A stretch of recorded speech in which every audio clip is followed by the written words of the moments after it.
इस वीडियो को लाइक कीजिए, अपने दोस्तों के साथ शेयर कीजिए और अगर अभी तक आपने हमारे चैनल को सब्सक्राइब नहीं किया तो इसे सब्सक्राइब कर लीजिए और साथ ही मौजूद बेल आइकन को दबा लीजिए ताकि आपको तमाम नई स्टोरीज मिलती रहे। जहां से गुजरकर सैकड़ों आवाजें अंदर आ रही थी जो सब के सब एक ही गीत गा रही थी। बारिश और दरिया के देवताओं की तारीफ व तौसीफ का यह गीत। और फिर इस लड़की की निगाहें मेरे जिस्म पर मरकूज होकर रह गईं। वो मुसलसल एक बेखुदी के आलम में मुझे तके जा रही थी। थोड़ी देर में गीत खत्म हो गया और सब लोग खामोश हो गए। गीत खत्म होते ही सरदार ने इस नौजवान से आफाम हसीना से मुखातिब होकर कहा, इधर आओ शंबल। सरदार के हुक्म के मुताबिक इसके पास वो लड़की आ गई। आज हमारे कबीले और हमारी बस्ती का एक यादगार दिन है। सरदार दामचिक इस लड़की से मुखातिब होकर कह रहा था, दरियाओं का देवता मलाटू हमारे कबीले में आया है और हमारे लिए अमनो मुसर्रत और शादमानी का पैगाम लाया है। हम लोग खुश नसीब हैं कि एक देवता को अपनी आंखों से देख रहे हैं। सरदार की जुबानी यह अल्फाज सुनते ही वो लड़की भी दूसरे लोगों की तरह फौरन सजदे में गिर गई। मैंने उसे फौरन उठाकर सीधा कर दिया। मेरे हाथ जब उसके जिस्म से मस हुए, गोया मैं इंसानी जिस्म गोश्त पोश्त का नहीं बल्कि संगे अहन को छू रहा हूँ। इसका जिस्म बेहद ठोस और मजबूत था। अजीम देवता मलाटू। सरदार दामचिक ने अपने दोनों हाथ सीने पर बांध कर मेरे आगे झुकते हुए कहा, यह शंबल है मेरी बेटी। इसकी माँ मर चुकी है और इसे मेरी दूसरी बीवियों ने पाला है। यह आज से तुम्हारी खिदमत पर मामूर रहेगी। इतने में बाहर से आवाजें आने लगी, सरदार दामचिक हमें बताओ कि अजनबी कौन है, हम इसके बारे में जानना चाहते हैं। हम तुम्हारे मुंतजिर खड़े हैं, तुम लोग जरा ठहरो, सरदार दामचिक ने कहा।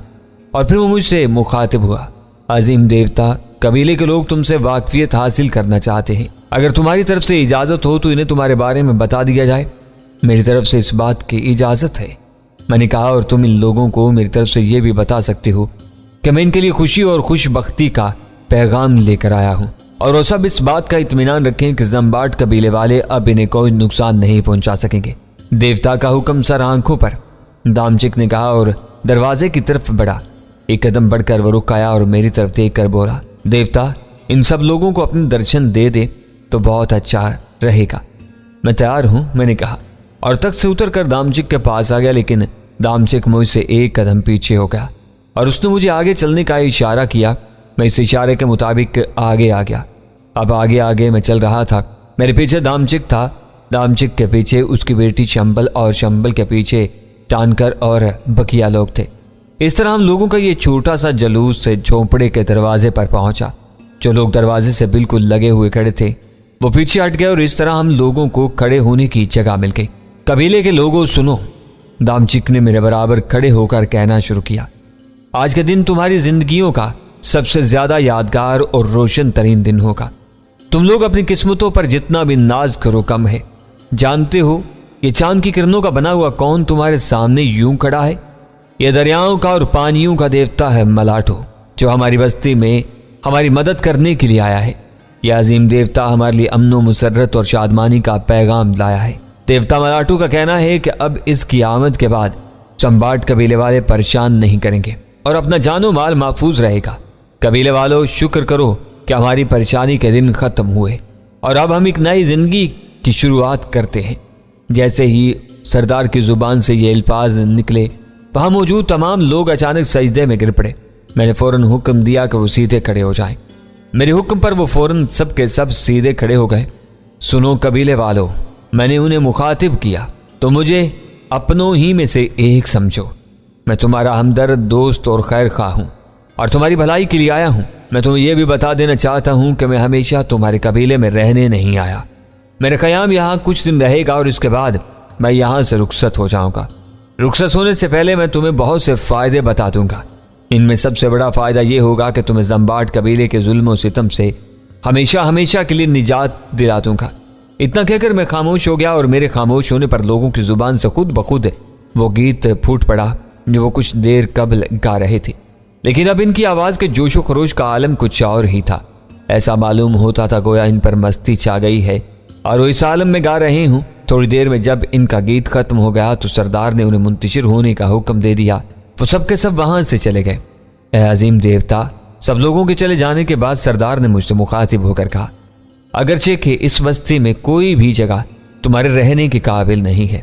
लेकिन हमारे पास जो कुछ है यही सारी बस्ती है, और जो भी झोंपड़ा चाहो अपने लिए मुंतखब कर लो। फिर तुम्हारे लिए क़याम का बंदोबस्त कर दिया जाएगा और शंबल को तुम्हारी खिदमत के लिए भेज दिया जाएगा। अगर तुम मेरे झोंपड़े में क़याम करो तो मेरे लिए खुश नसीबी की बात होगी। मेरे झोंपड़े में मेरे और शंबल के अलावा और कोई नहीं रहता। चूंकि अभी कुछ अरसा तक मुझे इस कबीले में, इस बस्ती में रहना था, इसलिए मैंने कहा कि अपने लिए मैं एक अलहदा झोंपड़े का इंतखाब करूंगा। लेकिन सरे दस्त जब तक मैं अपने लिए झोंपड़ा नहीं बना लेता उस वक्त तक मैं तुम्हारे झोंपड़े में क़याम करूंगा। ये मेरे लिए खुश नसीबी की बात है, सरदार ने कहा।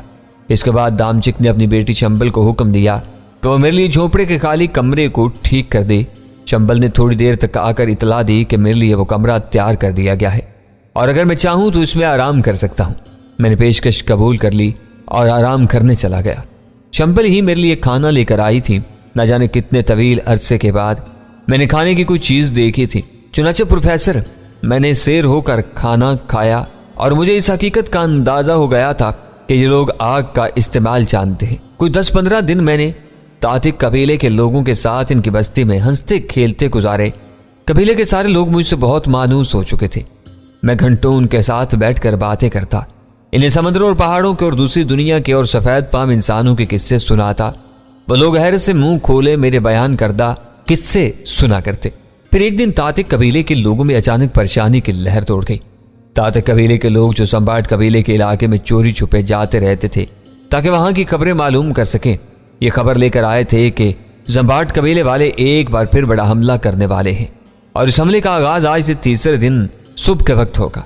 दामचिक ने यह खबर मुझे भिजवाई और मैं खुद दामचिक के पास पहुंच गया। मैंने दामचिक को यकीन दिलाया कि परेशान होने की कोई बात नहीं है और इस मर्तबा जंबाट कबीले वाले इन लोगों को कोई नुकसान नहीं पहुंचा सकेंगे। तीसरे दिन सूरज निकलने से काफी पहले मैं बस्ती की तरफ से आने वाले रास्तों को रोक कर खड़ा हो गया था। बस्ती के दो इतराफ में बेहद घना और नाकाबिले गुजरगाह जंगल था। एक तरफ दरिया था और सिर्फ एक तरफ से ही बस्ती के अंदर आने का रास्ता था। संबाट वाले भी इसी तरफ से हमला करते थे और यह बात मैंने मालूम कर ली थी। मैंने बस्ती के तमाम लोगों को हुक्म दे दिया था कि वो मैदान में जमा हो जाएं और जब तक मैंने हदायत न दूं वो कोई कदम न उठाएं। दूर उफक पर सफेदा शहर नमूदार होने लगा था और थोड़ी देर में सूरज ने अपना सर उठाया। इसके साथ ही ढोल बजने की आवाज मेरे कानों में आने लगी। ढोल के साथ ही कुछ नारे भी लग रहे थे लेकिन इनकी आवाज वाज़ेह नहीं थी। रफ्ता रफ्ता ढोल और नारों की आवाजें करीब आती गई। जंबाट कबीले वाले हमले के लिए आगे बढ़ते चले आ रहे थे। थोड़ी देर में वो मेरी नजरों के सामने आ गए। इनमें से दो आदमी सबसे आगे थे। एक बहुत हट्टा कट्टा और जवान आदमी था जिसने किसी जानवर की खाल से सतरपोशी कर रखी थी और दूसरा ढलती हुई उम्र का आदमी था, लेकिन था वो भी बहुत ताकतवर और मजबूत जिस्म का मालिक। मैं उसके अंदाजे से समझ गया कि जवान उम्र आदमी सरदार कोबाही और उसके साथ जादूगर बोलान है। मैं इनका रास्ता रोक कर खड़ा हो गया। मैं बिल्कुल खाली हाथ था जबकि इनके हाथों में लकड़ियों, पत्थरों और हड्डियों के बने हुए हथियार थे। गोबा और बोलाम के पीछे बेशुमार इंसानों का एक लश्कर था जो सबके सब मुसल्ला थे। गोबा और बोलाम मुझे देखकर रुक गए और हैरत में डूबकर मेरी शक्ल देखने लगे। इनकी फटी फटी आंखें मेरे सुनहरी जिस्म पर जमी हुई थीं। उनके रुकने के साथ ही उनके पीछे खड़े हुए तमाम लोग भी रुक गए। ऐ चांद जैसे इंसान, तुम कौन हो और यहाँ क्या कर रहे हो? गुलाम मुझसे मुखातिब होकर बोला, हमने तुम्हें इससे पहले यहाँ कभी नहीं देखा। यकीनन तुमने नहीं देखा होगा। मैंने जवाब दिया, इसलिए कि मैं यहाँ पहले से मौजूद नहीं था। मेरी आमद को ज्यादा अरसा नहीं गुजरा। लेकिन तुम हो कौन? इस बार सरदार कोबा ने जुबान खोली। सुनो जंबाट कबीले के सरदार कोबा और जादूगर बोलाम, मैंने कहा, और वो दोनों हैरत से मेरी शक्ल देखने लगे और फिर एक दूसरे को देखने लगे। मैं कबीले की जानिब से तुम लोगों से कुछ बात करना चाहता हूँ। क्या तुम इनके एलची हो? गुलाम ने नफरत से होंठ सुकेड़ते हुए कहा, क्या अब वो लोग इतने बुज़दिल हो गए हैं कि इनमें खुद सामने आने की जुर्रत भी नहीं रही? बहरहाल तुम जो कुछ भी हो ये अच्छी तरह जान लो कि इस बार हम कबीले को तबाह बर्बाद कर देने का मंसूबा बनाकर आए हैं। अगर तुम हमें रोक सकते हो तो रोक लो। मैं तुम्हें रोक सकता हूँ और ज़रूर रोकूंगा। मैंने गुलाम की आंखों में आंखें डालकर कहा, लेकिन मैं दिल से यह चाहता हूँ कि कोई खून खराबा ना हो और तुम लोग खामोशी से अपने कबीले को वापस लौट जाओ। और साथ ही मुझसे ये भी वादा करो कि आइंदा तातिक कबीले वालों के साथ अमनो आहिस्ती से रहोगे और इन पर कभी हमलावर नहीं होगे। अब गुलाम खौफनाक अंदाज में हंस पड़ा। मालूम होता है तूने हम लोगों को धोखा देने और हमें मरऊब करने की गर्ज से अपने जिस्म और बालों पर कोई खास किस्म का रंग या रोगन लगाया है, जिसके इस्तेमाल से हम लोग अभी तक वाकिफ नहीं है, और तेरा ताल्लुक तातिक कबीले ही से है। तूने हम लोगों को धोखा देने के लिए यह सवांग रचाया है और तातिक कबीले वालों ने तेरा बहरूप भर के तुझे यहाँ भेजा है। लेकिन प्रोफेसर, मैं इनकी इस गुफ्तगू को तूल नहीं देना चाहता था। किस्सा मुख्तसर प्रोफेसर कि मैंने उन तमाम कबीले वालों को चीर फाड़ कर रख दिया, यहाँ तक कि जो बाकी बचे थे वो उस कबीले को छोड़कर ही भाग गए थे, और जो भी उनमें से मेरे हाथ आया था उसमें से कोई जिंदा वापस न जा सका था। मेरी इस अमल से इतना खौफ हिरास फैला कि जम्बाट कबीले ने वो जगह ही छोड़ दी जहां वो आबाद थे। इस असना में तातिक कबीले वाले बहुत खुश थे और बड़ी पुरसकून जिंदगी गुजारने लगे थे। हालांकि प्रोफेसर, अब मैं इनसे उकता चुका था। मैं एक बार फिर उन्हीं दुनियाओं की तरफ वापस चला जाना चाहता था जहां से कभी मैं अफ्रीकी जंगलात की तरफ आया था। एक रात खामोशी से मैंने बस्ती वालों को अलविदा कहा। बस्ती के बचे कुछ लोग इस वक्त महफूज ख्वाबगाह में थे और हर तरफ मौत का सन्नाटा तारी था। मुझे इनके मर्ग आफरीन सन्नाटे से वहशत होने लगी थी और मैं यहाँ से जल्द जल्द निकल जाना चाहता था। मेरा रुख अब किसी और ही दुनिया की तरफ था। मैं चाहता तो दरिया के किनारे खड़ी हुई कश्तियों में से एक कश्ती भी ले जा सकता था, लेकिन मैंने अव्वल तो इनकी जरूरत महसूस नहीं की। मैं तातिक कबीले वालों को इनकी एक अहम और कीमती शय से महरूम करना नहीं चाहता था। मैं जब दरिया के किनारे पहुंचा तो हर तरफ गहरा सन्नाटा और गहरी तारीकी छाई हुई थी। मेरे सामने पानी की एक वसी आरीज और लामतलाही चादर थी जो अंधेरे में स्याह रंग की नजर आ रही थी। मैंने एक नजर अपने पीछे डाली, सवाए घुप अंधेरे के और कुछ दिखाई नहीं दे रहा था। छोटी सी बस्ती घने दरख्तों के झुंडों में गुम थी और दरख्त स्याही की चादर ओढ़े हुए खड़े थे। मैंने आखिरी बार शंबल को, उसकी वफाओं को और उसके हसीन आबनूसी जिस्म को याद किया और उसके बाद पानी में छलांग लगा दी। मैंने अपने जिस्म को ढीला करके दरिया के बहाव के साथ छोड़ दिया था। दरिया के बहाव में तेजी नहीं थी, बल्कि वो नर्म रवि के साथ बह रहा था। मैंने इत्मीनान से आंखें बंद कर ली और नींद में गर्क हो गया। न जाने कितनी देर तक मैं सोता रहा। जब मैं बेदार हुआ तो दूर उफक पर सफेदा शहर नमूदार हो रहा था। बड़ा ही हसीन और दिलकश मंजर था। आबी परिंदे दरिया के ऊपर चक्कर लगा रहे थे और इनमें से कुछ दरिया की सतह पर तैर भी रहे थे। दरिया के दोनों किनारों पर दूर दूर तक हरा भरा और घना जंगल नजर आ रहा था। ठंडी ठंडी हवा के झोंके चल रहे थे और ऐसा मालूम होता था गोया पूरी कायनात एक अंगड़ाई लेकर बेदार हो गई है। गोया सारी दुनिया एक नई जिंदगी के जोश और वलवले से भरपूर इर्तिका की जानिब एक और कदम बढ़ा रही है। मैं कुदरत के इस हुस्न से मरऊब हुए बगैर नहीं रह सका और मेरे होंठों पर खुद बखुद एक दिलनवाज मुस्कुराहट नमूदार हो गई। एक बात मैंने महसूस की प्रोफेसर, और वो ये कि अब दरिया के रवानी में आहिस्ता रवि बाकी नहीं थी, बल्कि इसका बहाव अच्छा खासा तेज हो गया था। रात भर मैंने ना जाने कितना सफर तय कर लिया था और अब मैं कहाँ से और किस इलाके से गुजर रहा था मुझे इसकी कोई खबर नहीं थी। अलबत्ता खबर थी तो बस एक बात की, और वो ये कि मैं पानी के तेज बहाव के साथ आगे बढ़ता चला जा रहा था। थोड़ी देर में सूरज निकल आया और सारी दुनिया जैसे रोशनी में नहा गई। नरम नरम धूप में दरिया का पानी चांदी की तरह चमक रहा था और बेहद साफ और शफाफ नजर आ रहा था। अब इंसानी दुनिया की सनती तरक्की ने कुर्राए अर्ज के दरियाओं के पानी को आलूदा करना शुरू नहीं किया था। मैं इसी तरह इत्मीनान और सुकून के साथ बहता रहा और दरिया का बहाव और तेज होता रहा। दोपहर गुजरी, शाम आई और फिर रात हो गई। रात होते ही मैं एक बार फिर अपने आप को मीठी और पुरस्कून नींद के हवाले करने लगा और दुनिया माफिया से गाफिल हो गया। जब आंख खुली तो सुबह हो रही थी। इस तरह 5 दिन और 5 रातों तक मैं दरिया के तेज बहाव के साथ बहता रहा। छठे दिन को सुबह को मैंने वाज़ेह तौर पर महसूस किया कि दरिया के बहाव में बहुत ज्यादा तेजी आ गई है और पानी का शोर भी बहुत ज्यादा हो गया है। पानी के बहाव और तेजी में बराबर इजाफा होता चला जा रहा था, यहाँ तक कि चंद घंटों के अंदर अंदर पानी के शोर की आवाज मेरे कानों के पर्दे फाड़ने लगी थी। मुझे ये समझने में देर नहीं लगी प्रोफेसर कि अब मैं उस जगह के करीब आ गया हूँ जहाँ ये वसीउ अरीज और पुरशोर दरिया समंदर में जा गिरता है। मेरा अंदाजा गलत न था प्रोफेसर। थोड़ी देर में मैं उस जगह आ गया था जहाँ दरिया अपने आप को समंदर के हवाले कर देता है। पानी की गिरने की आवाज नहायत पुरशोर थी। पानी की दबी चादर के साथ मैं भी समंदर के अंदर दाखिल हो गया। कितनी दिलचस्प बात थी प्रोफेसर कि मैं जिस तरीके से बर आज़म अफ्रीका में दाखिल हुआ था, उसी तरीके से अब इस बर आज़म से रुखसत हो रहा था।